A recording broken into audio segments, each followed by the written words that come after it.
Assalamualaikum bosku, kembali lagi di HNY. Jangan lupa subscribe ya. Assalamualaikum bosku, jumpa lagi di HNY. Bagaimana kabarnya kalian? Semoga baik-baik saja dan selalu diberikan kesehatan atas apa yang diberikan saat ini bosku.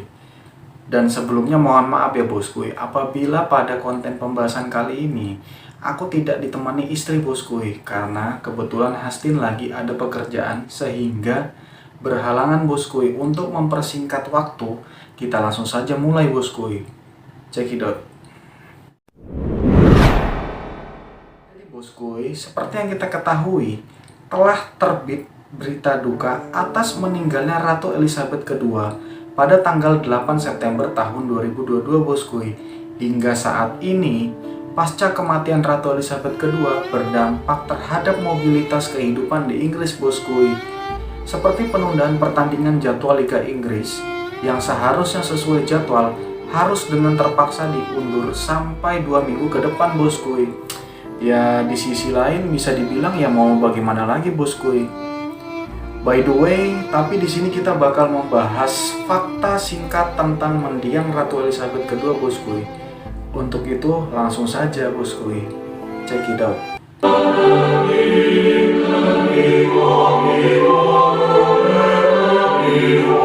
Jadi bosku, dilansir dari catatan sejarah Reuters, pasca 70 tahun menjabat sebagai seorang pemimpin, kerajaan yang dimulai pada tanggal 6 Februari tahun 1952, serta pengangkatan mahkota setahun kemudian yang menjadikannya sosok pemimpin kerajaan Inggris terlama saat ini.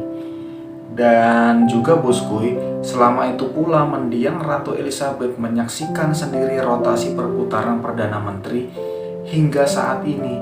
Ya bisa dibilang bosku, selama itu pula lah Ratu hidup, selama itu pula beliau menyaksikan sendiri perputaran pergantian Perdana Menteri. Diperkirakan sampai saat ini sebanyak pergantian 15 Perdana Menteri bosku. Dan untuk kita ketahui juga bosku, terkadang kita sering bertanya-tanya dong bosku, seperti apa sih pengaruh peran Ratu Elizabeth di dalam pemerintahan Inggris? Karena kan bosku, di tahun 2022 ini saja hampir jarang terjadi secara penuh sistem kerajaan berperan secara utuh mengatur peraturan di dunia dan perpolitikan bosku. Dalam artian jarang terjadi nih bosku, bukan tidak mungkin negara lain masih menganut sistem kekaisaran monarki bosku. Dan dilansir dari situs resmi kerajaan Inggris, saat ini pemerintahan Inggris menganut sistem monarki konstitusional, yang berarti bahwa peran ratu ataupun raja saat ini bosku bertugas sebagai seorang kepala negara saja bosku. Di sisi lain, persoalan tentang pembuatan undang-undang ataupun sistem pengesahannya adalah tanggung jawab pejabat parlemen setempat bosku, di bawah pimpinan Perdana Menteri. Di sisi lain pula bosku, walaupun raja dan ratu tidak berperan langsung dalam perpolitikan, tetapi bosku, sosok raja dan ratu berperan dalam melaksanakan tugas bernegara. Ya bisa dibilang seperti melakukan kunjungan ke seluruh negara di dunia, yang menjadikan kegiatan tersebut sebagai tradisi utama kerajaan berlangsung sejak 1000 tahun bosku. Dan penunjukan menteri pada hakikatnya bosku, walaupun dalam sistem pemerintahan kekuasaan, kerajaan tidak memiliki wewenang dalam perpolitikan. Di sisi lain, seorang ratu memiliki kuasa penuh dalam pendelegasian pemilihan Perdana Menteri bosku. Dan juga bosku, dalam proses pemilihannya harus memiliki izin restu dari kerajaan bosku. Serta jika sudah mendapat restu dari ratu, maka Perdana Menteri yang terpilih wajib bersumpah setia bosku selama masa jabatannya yang dipimpin oleh pihak kerajaan. Jadi bosku, dikutip dari media merdeka.com dijelaskan bahwa selama era kepemimpinan Ratu Elizabeth pertama, saat itu Kekaisaran Britania Raya sedang gencar-gencarnya dalam penaklukan negara serta pengaruh dominasi. Nah, berbanding terbalik nih bosku, sejak dipimpin Ratu Elizabeth II, munculnya suatu kebijakan tentang hak kuasa penuh kemerdekaan kepada koloni-koloni Inggris. Di sisi lain bosku, hal tersebut dilatar belakangi dengan kurangnya peran kekaisaran ataupun kerajaan bosku. Ya seperti contohnya pada tahun 1963 yang merupakan tahun negara serumpun Malaysia merdeka, diikuti dengan Brunei Darussalam pada tahun 1984 bosku, serta kembalinya wilayah Hong Kong ke Cina pada tahun 1997 bosku. Di sisi lain pada aturan yang berlaku bosku, walaupun Inggris bukan menjadi kekaisaran, tetapi peran Ratu Elizabeth tetap berperan serta dengan pengaruhnya terhadap dunia. Yuk kita lanjut bosku.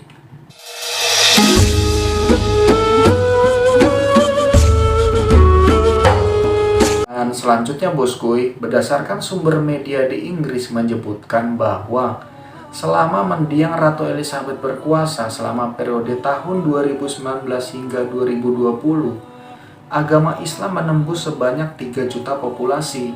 Hal itu pula lah tidak terlepas dari sejarah panjangnya bosku. Dan juga bosku, di dalam buku berjudul The Sultan and the Queen karya Jerry Brotom dijelaskan bahwa pada tahun 1654 sampai 1660 Imperium atau Kekaisaran Spanyol saat itu sedang dalam keadaan perang dikarenakan dipicu persaingan dagang. Maka untuk menambah jumlah pasukan tentara saat itu bosku, ya pihak Kekaisaran Britania Raya menjalin aliansi dengan Kesultanan Ottoman yang saat itu sangat mendominasi wilayah Eropa Timur. Maka dengan terjalinnya hubungan antara kedua belah pihak, banyak berbagai macam budaya dan masuknya agama Islam bosku. Selain itu bosku, banyaknya komunitas muslim dengan hadirnya pendatang imigran dari India, Pakistan, Bangladesh hingga Yaman bosku. Kita lanjut analisa cara kepemimpinan Ratu Elizabeth II selama pemerintahannya bosku. Dan yang pertama bosku, Ratu Elizabeth di usia yang menginjak 27 tahun, walaupun bisa dibilang memangku jabatan seorang pemimpin, Ratu Elizabeth tetap berusaha dan belajar bagaimana sebuah sistem konstitusional berjalan. Di sisi lain, selama menjalin proses pendalaman, sang ratu memiliki partner yang merupakan mentor. Dia adalah Elizabeth Bowes-Lyon selaku ibu suri dan Winston Churchill yang menjabat sebagai Perdana Menteri pertama saat itu bosku. Dan yang kedua, komitmen dan bertanggung jawab bosku. Sebagai seorang kepala negara bukanlah perkara yang mudah bosku, terutama kegiatan kunjungan yang menjadi agenda wajib kerajaan. Jadi pada tahun 2018 saja bosku, terdapat hampir 300 agenda acara seperti undangan peresmian jalan, undangan fasilitas publik dan sebagainya bosku. Dan yang ketiga bosku, mampu menjadi sosok penampung masukan yang baik. Nah jadi gini bosku, dalam setiap sesi pertemuan ataupun rapat yang dihadiri parlemen, banyak mendapat masukan-masukan terkait permasalahan serta pencapaian tugas, sehingga aspirasi masukan yang diberikan oleh parlemen mampu ditampung dengan baik oleh sang ratu dan memberi persetujuan atau tidak agar dapat dijalankan langsung oleh Perdana Menteri bosku.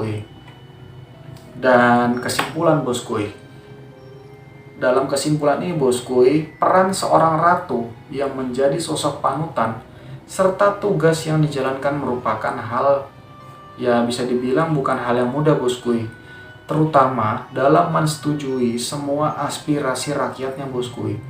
Di sisi lain, mendiang Ratu Elizabeth II hingga akhir hayatnya sanggup membuktikan betapa besarnya kecintaan mendiang ratu terhadap rakyat Inggris, sampai tugas yang dia emban selama hampir 70 tahun yang dijalankan harus tutup usia pada tanggal 8 September tahun 2022 akibat penyakit dan usia sang ratu.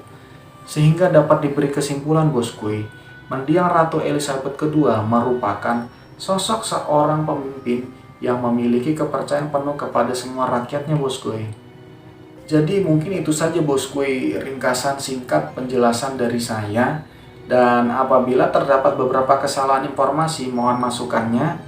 Dan jangan lupa boskuy, di like and subscribe ya boskuy, agar channel kami bisa berkembang. Dan apabila masih terdapat kesalahan yang betul-betul fatal, mohon koreksiannya dan mohon masukannya boskuy. Terima kasih boskuy, sampai jumpa.